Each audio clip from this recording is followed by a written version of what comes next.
हिंदुत्ववादी संघटनांनी आक्षेप घेतलेले आहेत की जे मुद्दे मांडले गेलेले आहेत त्यातले म्हणजे अगदी टक्केवारी सांगणं, मुस्लिम सैन्य किती होतं, इथपासून ते अंगरक्षक किती होतं, आपण या सगळ्याकडे कसं बघता इतिहासाचे अभ्यासक म्हणून? कोकाटे सर.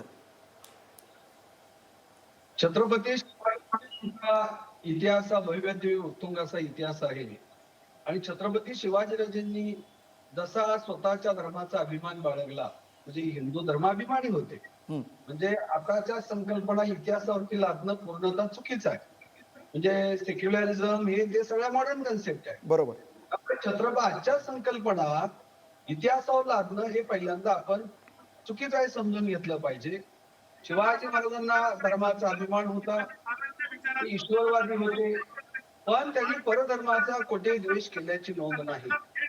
हा, लढाई त्यांची मोगलाविरुद्ध होती, आदिलशाही विरुद्ध होती, औरंगजेबाविरुद्ध होती, अफजल खानाविरुद्ध होती, हे अगदी बरोबर आहे. पण जे रयतेच्या स्वराज्य निर्माण करत असताना त्यांच्या सैन्यामध्ये महत्वाच्या पदावरती देखील मुस्लिम देखील होते. ते संख्येनं किती होते? ते 10% होते, 20% होते का 25% होते? त्याच्यावर चर्चा होऊ शकत नाही. बरोबर. अभ्यासाचा विषय होऊ शकतो, पण त्याच्यावर चर्चा होऊ शकत नाही. कारण ही टक्केवारी सांगणं हे पूर्णतः चुकीचं आहे, निराधार आहे आणि हे अभ्यासशास्त्राला धरून नाही. महत्वाचा मुद्दा माझ्या अगोदर सुभाण अली बोलत होते, ते गोसा सरदेसाई यांच्या पुस्तकाचा संदर्भ देऊन रायगडावरती मस्जिद होती असा जो संदर्भ त्यांनी सांगितलेला आहे, त्याला कोणताही समकालीन ऐतिहासिक संदर्भ नाही. आता गोसा सरदेसाई इतिहासकार होते. गोसा सरदेसाई, धन्यवाद कोकाटे साहेब, धन्यवाद. ऐका, गोसा सरदेसाई हे इतिहासकार होते. मी स्वतः पीएचडी शिवाजी महाराजांवर करत असताना गोसा सरदेसाई यांचं पुस्तक मी वाचलेलं आहे.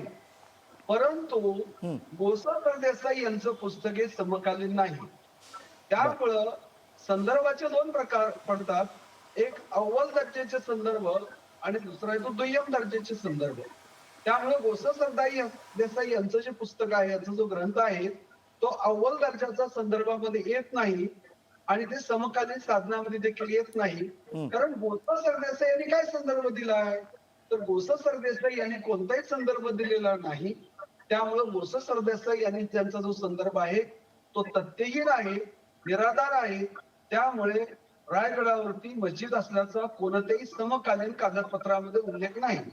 छत्रपती शिवाजीराजेंच्या जीवनचरित्राशी संबंधित जयदेशकावली, शिवभारत, राधा माधव विलास चंपू, परनाल पर्वताख्यान हे महत्वाचे संदर्भ साधन आहेत. आणि तसंच सभासदांनी म्हणजे कृष्णाजी आनंद सभासदांचं जे समकालीन शिवचित्र आहे, नंतर त्याच काळात लिहिलं गेलेलं शिवकालीन म्हणजेच राजाराम महाराजांच्या काळात लिहिलं, परंतु कृष्णाजी आनंद सभासद हा शिवकालीन व्यक्ती आहे. त्यामुळे या कुठल्याही 5 महत्वाच्या संदर्भ साधनामध्ये रायगडावरती मशीद असल्याचा कोणताही उल्लेख नाही. त्यामुळे गोसा सरदेसाई यांनी लिहिलेला जो संदर्भ आहे तो तथ्यहीन आहे, त्याला कोणत्याही स्वरूपाचा ऐतिहासिक आधार नाही. परंतु शिवाजीराजेंच्या सैन्यात मुस्लिम नव्हतेच अशा पद्धतीचा हटवाद धरणं हे देखील चुकीचं आहे. किंवा छत्रपती शिवाजीराजेंच्या सैन्यामध्ये 35% मुस्लिम होते असं म्हणणं देखील हटवाद आहे. ही दोन्ही मतं निराधार आहेत.